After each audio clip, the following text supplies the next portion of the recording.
And continue the chapter the sound. In previous video we study on the diagram of the ear, human ears, and what is the parts of the human ears and how can the work of the our human ears. ठीक है. Today we study on the amplitude, time period and the frequency.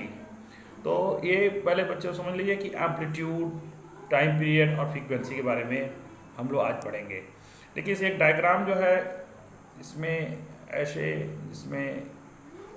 ऐसे ये आपका जब movement होता है sound का, ये जो आपका ये जो है ये जो maximum displacement maximum for the mean positions, maximum displacement for the mean positions of the vibrating bodies is called amplitude. वो कहलाता है एम्पलीट्यूड.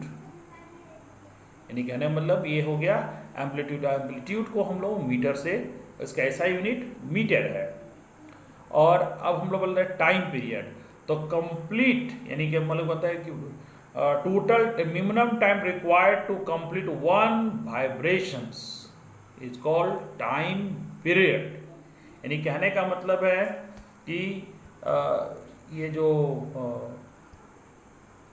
अगर इसको हम बनाते हैं, ये जो यहाँ से यहाँ देखिए कंप्लीट जो एक होता है एक वाइब्रेशंस को जितना में टाइम रिक्वायर्ड होता है, that minimum time required to complete one vibrations is called time period. तो बच्चों मैं इससे पहले बताया हूँ शुरुआत में ही साउंड में कि साउंड का जो इसका fundamental cause of the sound is vibrations. ठीक है, वाइब्रेशन होता है. तो ये वाइब्रेशन जो होता है इसमें मैं डायग्राम से सबको दिखाया कि ये जो होता है एम्पलीट्यूड जो मैक्सिमम जितना जाएगा, जितना एम्पलीट्यूड होता है ये जितना एम्पलीफाइड जितना वो साउंड का जाएगा. आप देखे होंगे फिल्मों में कि जो अगर कोई हॉस्पिटल का सीन दिखाता है जो सीरियस पेशेंट होता है तो उसमें एक देखिएगा कि एक ईसीजी मशीन लगा होती है जिसमें ग्रीन कलर में ऐसे ऐसे करते रहता है. उसमें आप गौर कीजिएगा वो एक्चुअली में हार्ट बीट को उसमें देखिएगा ऐसे करके उसमें जो डायग्राम दिखाते रहता है. अगर वो सीधा चला जाता है तो आदमी समझिए उसका हार्ट बीट बंद हो जाता है, उसकी मौत हो जाती है. यानी कहने का मतलब है कि वो भी जो मशीन जो वर्क करता है वो आपके ये वाइब्रेशन पर वर्क करता है. तो हमने बताया कि ये जो साउंड जो होता है वाइब्रेशंस, तो जो आइदर द मीन पोजीशन जिससे जितना मैक्सिमम जो डिस्प्लेसमेंट होता है उसी हम लोग कहते हैं क्या, amplitude. Time period that minimum time required to complete the one vibrations is called time period. और फ्रीक्वेंसी की हम लोग बात करेंगे तो नंबर ऑफ वाइब्रेशंस या ऑसिलेशन, नंबर ऑफ वाइब्रेशन और ऑसिलेशन प्रोड्यूस इन 1 सेकेंड. एक सेकेंड में जितना बार, यानी कहने का मतलब एक सेकेंड पर ये जितना बार ये जो आपका ये बन जाएगा, ठीक है, ये कहलाएगा आपका फ्रीक्वेंसी. और फ्रीक्वेंसी का जो होता है इसको जो मतलब जिसको हम लोग डिनोट करते हैं उसका सिंबल है हर्ट्ज. ठीक है, इसको एजेट से भी हम लोग करते हैं. यानी कहने का मतलब अगर किसी में 20 हर्ट्ज अगर दिखा रहा है मतलब कि कहने का मतलब एक सेकंड में कितना वाइब्रेशन हुआ, 20 बार. ठीक है, आपका उससे ज़्यादा होता है तो उसको हम लोग मेरी 200 हर्ट्ज है तेरी कि एक सेकंड में वाइब्रेशन कितना हुआ, 200 बार. ठीक है, नहीं कहने का मतलब ये हो गया उसका फ्रीक्वेंसी जो होता है. ये नहीं कहने का मतलब वो नंबर ऑफ वाइब्रेशन प्रोड्यूस होता है उसी को हम लोग कहते हैं. और ये साउंड का क्वालिटी, मेरे ख्याल में साउंड की क्वालिटी जो है इसी तीनों चीज़ से ही डिनोट किया जाता है.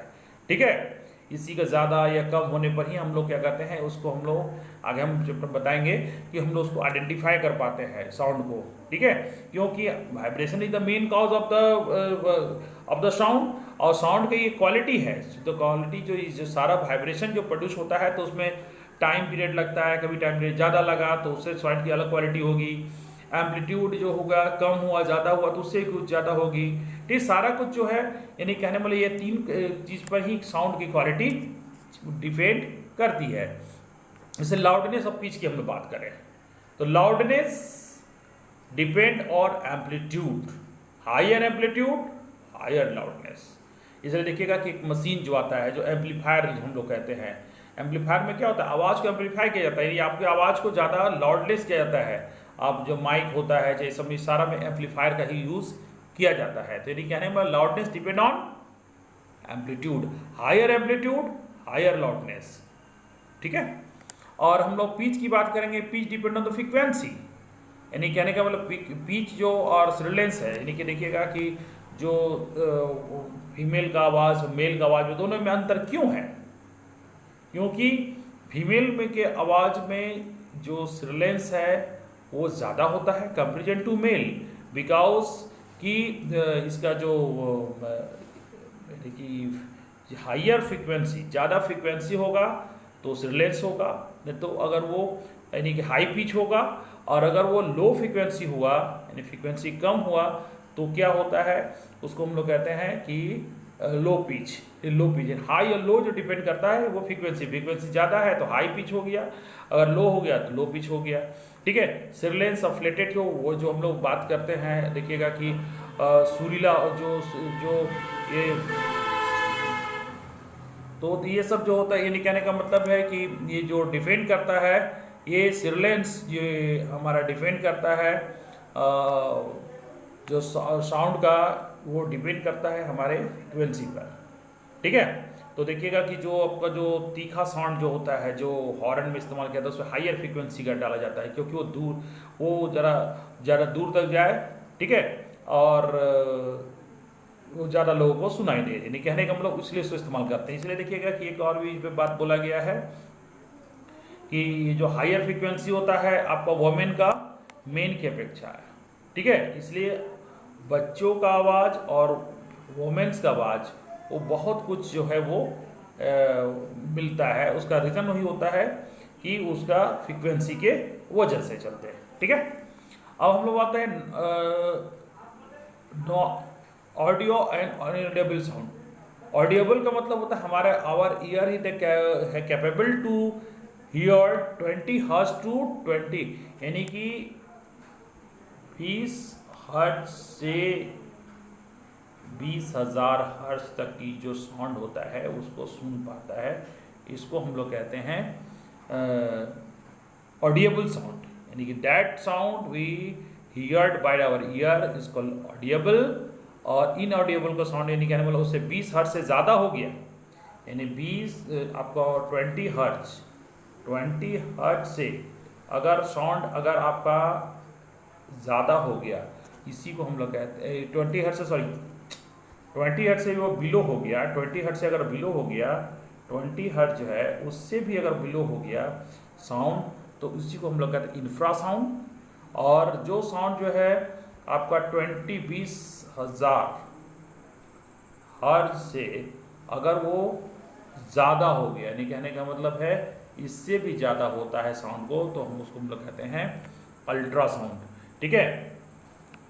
और वो ये सब साउंड जो है इंफ्रासाउंड और अल्ट्रासाउंड हमारे जो है ईयर जो है वो सुन नहीं सकता है, यानी कहने का मतलब हमारे जो कान की कैपेसिटी है वो जो फ्रीक्वेंसी है ह्यूमन का 20 हर्ट्ज से 20,000 हर्ट्ज, यानी 20 हर्ट्ज से 20,000 हर्ट्ज तक की सुनी को हम लोग सुन पाते हैं। लेकिन कुछ जानवरों हैं जैसे बैट हो गया, डॉग हुआ, इसकी कैपेसिटी होती है सुनने के लिए। और अल्ट्रासाउंड जो है वो जो आपका जिसका इस्तेमाल आपका डायग्नोसिस करने में हम लोग भी करते हैं, जैसे कि आपका जो पेट का जो संबंधी जो बीमारी होता है इसको हम लोग कहते हैं अल्ट्रासाउंड करवाने जा रहे हैं, तो अल्ट्रासाउंड जो होता है वो इसी वजह से होता है, जिसका मेडिकल इस्तेमाल भी होता है। हम लोग नेक्स्ट वीडियो में बात करेंगे नॉइस और म्यूज़िक में, किस साउंड को नॉइस कहते हैं, किसको हम लोग म्यूज़िक कहते हैं, ठीक है। आज तक यहीं तक, थैंक यू।